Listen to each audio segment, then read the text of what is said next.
Bij mij in de studio zit zoals gezegd vandaag Stanislas Pinte. Hij is CEO en oprichter van de Signaling Company.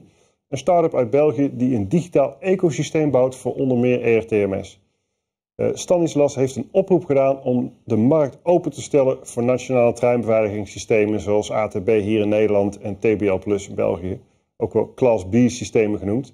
Maar Stanislas, wat bedoel je eigenlijk precies met het openstellen van de markt? What we mean by that is that today, it's even though ETCS is the new signaling system, it's a reality in all countries. You still need Class B to operate your trains. Therefore, it's obvious that there is a need for an open market for Class B systems. As an end user, you don't want to be to have only one choice to go with. So there was a meaning that we would like a free market for the Class B systems. Yes, yes. But why should you invest in Class B systems while there's already everyone's working on replacing it by ERTMS? Well, there are two things that are important. The first thing is to be pragmatic. So today, if you look at the number of kilometers of ERTMS in Europe, it's quite small compared to the number of kilometers equipped with classical systems. Yes. So if you're pragmatic, in the next 5 or 10 years, you will need Class B systems. You can dream ERTMS will be instantly installed. It's not going to be the case. Yeah. So one thing is to be pragmatic. The other thing is that at the Signaling Company, we see the Class B systems as a small stepstone to go faster toward ERTMS. Rather than making a huge jump to ERTMS, you first equip your trains with a flexible system and 1 or 2 or 3 Class B. Yeah. And the moment that the whole network is equipped with ERTMS or the part you're interested, you can just install an ETCS app on that platform. It makes the change less traumatic for the end user, the investment lower, and it's sort of a risk reduction and speed increase for them. Ja, ja. Maar hoeveel werk is het om zeg maar zo'n Class B system als app of als eenvoudiger systeem nu nog te ontwikkelen? It really depends on which Class B system you're talking about. Certain Class B systems, they're using the Eurobalise as a transmission medium, and there it's pure software. It's very easy to integrate them. Some other Class B, like the Dutch ATB-EG or ATB-EG systems, they use track circuits. Yeah. Therefore, you need a bit of hardware. If you want to have a rough idea, inside the ETCS specifications, there are around 5,000 functions. Most of the Class B systems are 10 to 100 times more simple than that. Okay. So that gives you an order of size. Ja, so it could be developed in een vrij korte tijd zou je dus zo'n Class B system als app kunnen ontwikkelen. So we started developing our ETCS on board in 2019. We're going to be ready for the first 88 locomotives of Lineas in 2024. It's 5 years. Okay. In that time frame, we develop ETCS, but we also develop TBL1 Plus, which is the Belgian Class B systems. It's a side project, but we do it on the same time. So it's going to take us less than 3 years to do it. We're not going to spend our whole time on that. I think 2 to 3 years should be a maximum. Okay. If one condition is met, is that the infrastructure managers, they publish somewhere specifications up to date. Yeah. Belgian railways have done that, Infrabel, and ProRail has also done it. If you go on both inframanagers' website, you can download a specification. That's the key for a free market. Oké, maar heb je dan niet ook de broncodes nodig om een systeem te ontwikkelen? If the source code are available, that's nice. Dat is leuk als de broncode toegankbaar is. Maar als er geen broncode is, de eerste ding die echt moet vervuld worden is beschikbare specificaties. Yeah. So if the source code is there, nice.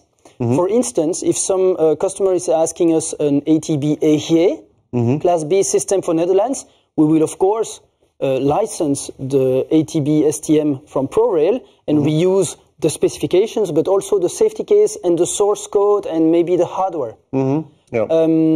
If we go to Belgium, only the specifications are available, which is already enough for us. Okay. The problematic case is countries in which specifications are not released.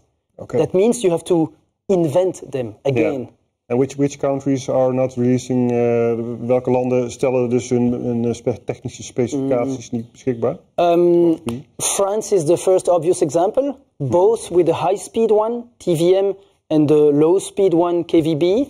I'm thinking also about Portugal, in which the specifications were not public. Okay. But still, in Portugal, 2 private companies now announced they are going to develop it. So even when specs are not available, you can still develop a system. Ja, alleen dan kost het meer tijd en moeite om het te Exactly. Yeah. More effort. However, it's not impossible. You start by the user requirements, you find test cases, you use the simulators, you interview drivers, and then you write a specification and you go iteratively to test it. Nou begrijp ik ook dat het vooral ook afhangt van de leveranciers, de oorspronkelijke leveranciers van de Class B systems, zoals ATB hier in Nederland. Ja. Die zouden ook hun informatie beschikbaar moeten stellen, begreep ik uit jullie whitepaper? It depends. So there is a few cases in which the full system specification are owned by the supplier. I'm thinking about the ATB-EG system. That is owned by its inventor, who is Alstom. In that case, we have no choice than reusing the Alstom system as it is, or making a contract with Alstom to license the technology. It's also an option. Okay. However, for most of the other systems, we do not need the original supplier intervention. Oh, oké. Maar jullie hebben wel een samenwerking gesloten onlangs met CAF. Uit Spanje? Ja. Dus wel voor het beschikbaar stellen van die informatie? Of waar bestaat de samenwerking uit? So, the collaboration we started with CAF is wider than just get some information CAF had. No, it's a group that we make together to develop new Class B systems for markets in which there is a lack of these Class B systems. Some very important point. We started the collaboration with CAF, but it is an open collaboration. We publicly invited all the other signaling suppliers or even the infrastructure managers to join us. Oké. En tot nu toe zijn er meer leveranciers bereid om mee te werken of zijn er in gesprek met meerdere leveranciers? We are having conversations. However, we have not any new participant yet that has signed the agreement. Ja. Wacht je dat het nog gaat komen? Of is dit... So there will be a pressure. If you look at the market today, with the merger between Alstom and Bombardier, in that merger you find the most Class B systems. Yes. A little bit of them are in Siemens or Thales hands. Most of them are inside that merger. Yeah. If you look at all the other suppliers of a signaling system and train builders, a lot of people will want access to the new Class B systems. Yeah. So I think that that collaboration has a future. Maar zit er ook iets, ik bedoel, zo Alstom Bombardier, heeft hij er zelf ook baat bij om zijn technische gegevens beschikbaar te stellen of zijn broncodes van Class B systems? So they are probably doing a trade-off analysis. What can they win by joining such an alliance and what can they lose? Yeah. If they have captive markets, thanks to their Class B systems, joining a collaboration and sharing the information would mean losing that advantage. Yeah. So I think they're thinking about it, but I'm not very optimistic. Ja, nou we zouden het eens moeten vragen. Dan was er een suggestie naar aanleiding van die whitepaper, onder andere van Railgood, de sectororganisatie voor spoorgoederenvervoerders. Ze zeiden van moet die niet gewoon de EU of infrastructuurmanagers, moeten die niet gewoon de leveranciers buitensluiten voor aanbestedingen bijvoorbeeld, als ze hun informatie niet beschikbaar willen stellen. Zou dat een oplossing zijn? Yeah, I like the suggestions made by Railgood. I found it was funny. I would have a more moderate proposal. I think that every infrastructure manager in every country needs to publish specifications. Yeah. I don't think in blocking market players, I'm not sure it's going to improve competition for everyone. So I think the basic step to ensure a free market is to publish specification. Yeah. As soon as they're published, anyone can decide to make an STM. And then you get a competitive market. Like in Belgium, you have 4 suppliers. If you count the signaling company, you have 4 suppliers of TBL1 STM. Oké.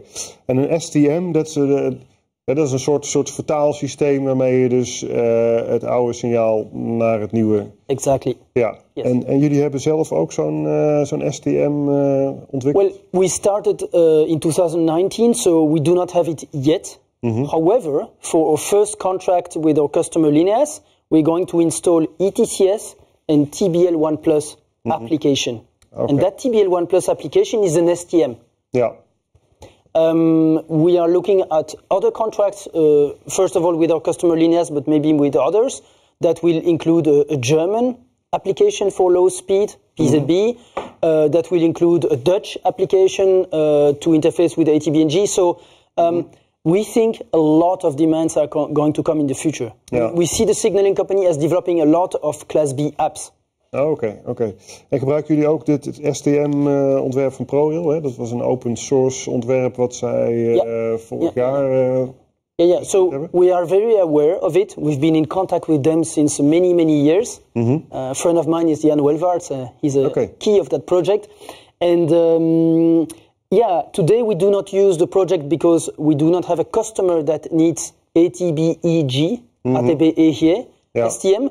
The day we have a customer that needs that, we are going to take a license from the ProRail project and reuse as much as we can. Ja. En zo'nzelfde oplossing zou er eigenlijk moeten zijn voor alle infrabeheerders in heel Europa. En dan zouden jullie ze allemaal kunnen aanbieden. As I said, I think it's a wonderful initiative from ProRail. I think ProRail made 100% sure there is an open market for ATB-EG. That's when you do that, there's no way back. So ATB-EG is like available to everyone. However, as I said, just by publishing specifications, which is a small investment. You need only a few people during less than a year, and you just publish the knowledge. This is enough to ensure a free market. Oké. Maar ja, dan wordt veiligheid bijvoorbeeld, dat wordt vaak als leveranciers gebruikt als excuus. En dat is misschien nu ook de reden. Ja, je kunt wel al die specificaties opengooien voor iedereen, maar er zit ook een risico aan. Of is dat risico er niet? That I don't believe. And why I don't believe is that first, when you are the only supplier of a Class B, there is a captive market. So there is a lot of money to stay the only supplier. Second, if you look at cybersecurity, it's common knowledge that security by obscurity doesn't work. It's not because you hide specifications that it makes a system any secure. Okay. Yes.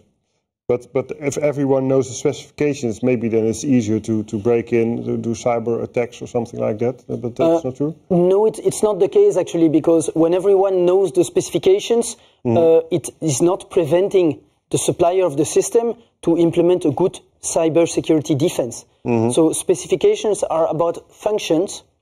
Inside the specification, you do not reveal your cybersecurity approach or strategy. These are 2 different things.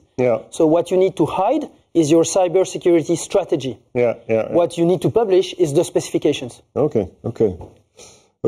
En how much of hoeveel tijd denk je dat het gaat schelen als die markt open is, als die gegevens beschikbaar zijn voor alle Europese landen, van alle That was a wonderful question. That was a really good question. And I think that if you look at the ERTMS work program from Matthias Rutte, from the European Commission, you will see that there are a lot of blocking factors to successfully roll out ERTMS. One of the blocking factors is the Class B systems that are not available or not available enough. So I think by making apps available, digital STMs available for most of the Class B system very quickly, we can gain 25%. 25% is a back of envelope figure I have in mind. I cannot justify it exactly, but the reasoning is that Matthias Rutte already said that to go for the implementation to ERTMS, it's not about maintaining the track side with dual system, it's to first equip the vehicles with dual onboard, meaning ETCS and the Class B. That's the official strategy now to go fast. So by making Class B available, you boost that strategy. That enables the infrastructure managers to have a more relaxed rollout. instead of having to do like the whole infrastructure, the whole country at once, they can do track per track per track per track in a well-planned and streamlined way. It's much more optimal. Yeah, and then they can use the rolling stock on both. Yeah, and the rolling stock, you know, it's like, am I on a Class B track? I use my app. I go on ERTMS. I use my app, and there's no problem.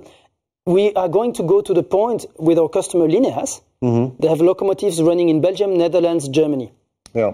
When we equip them, we are not going to put the German Class B on all the locos because not all the locomotives go to Germany. Yes. And maybe the locomotive manager at Lineas might decide one day to decide that locomotive is going to Germany next year.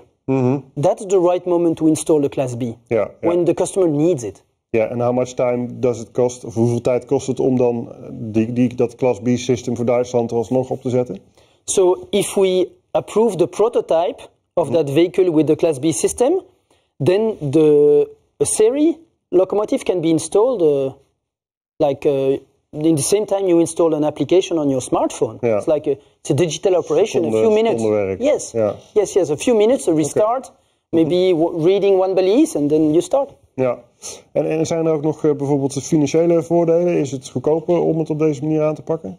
Of de investeringen, zijn die vergelijkbaar? Can you clarify exactly? Well, if you choose this strategy to do it in apps and an open source, does it also save money for the infrastructure manager or the vehicle owner? I want to clarify something because doing it with apps and open source, it's not the same thing. You can have open source apps, but you can also have closed source apps. It's another dimension. With the apps model, so separating the safe computing with the apps, we think that on the long term we can save 30%. So if 30%. Okay. 30%. If you look at Matthias Rutte, ERTMS World Program, he's talking about 1.5 billion euros until 2030. Yeah. So we can save 30% of 1.5 billion euros. Ja, dat is een hoop geld, ja. It's a lot. It's a lot. Ja. Maar zitten er ook nog bijvoorbeeld wettelijke beperkingen aan? Jouw voorgestelde aanpak, hè? Want je hebt certificering, goedkeuring nodig. Frankly speaking, we hired a team that has the necessary experience and that developed a lot of signaling systems in the past, both metro and mainline. And all the technical specifications for interoperabilities and the standards that need to be followed, they don't care if it's an app or not. Yeah. Of course, we will have to do cybersecurity. We will have to design a system that is safe. But that constraint is the same for the other systems. So, no, I don't see any legal point blocking us. Ja, want dat is vaak natuurlijk een beperking, hè? Innovatie in de spoorsector. Vaak gehinderd door wet en regelgeving. Actually, if you look at our team, a good part of the team is busy with safety. And safety is very regulated. And we also have a small legal cell that is monitoring all the new evolutions. Yeah. I think it's a tricky market, but you can, when you speak with the customers, you can feel that they need innovation. They want it badly. So I'm quite confident. Oké, nou we gaan het volgen. Ik ben heel benieuwd hoe het verder loopt en vooral naar de reacties vanuit de markt op jouw voorstel. In ieder geval bedankt voor je komst naar de studio. Met plezier en ik hoop echt dat de volgende keer het zal het Nederlands zijn. Mijn excuses voor de Nederlandstalige luisteraars. Volgende keer ik engageer mezelf van gewoon het Nederlands te maken. Nou, we gaan het zien, maar op zich, ik denk dat de meeste kijkers het in het Engels ook goed konden volgen. Oké. Hartelijk bedankt voor de uitnodiging. Ja, graag gedaan. En hiermee zijn we aan het einde gekomen van deze uitzending van SpoorProTV. Bekijk ook ons YouTube-kanaal voor andere interessante video's. Klik op abonneren en blijf op de hoogte van nieuwe posts. Volgende week zijn we er weer. Bedankt voor het kijken en graag tot dan.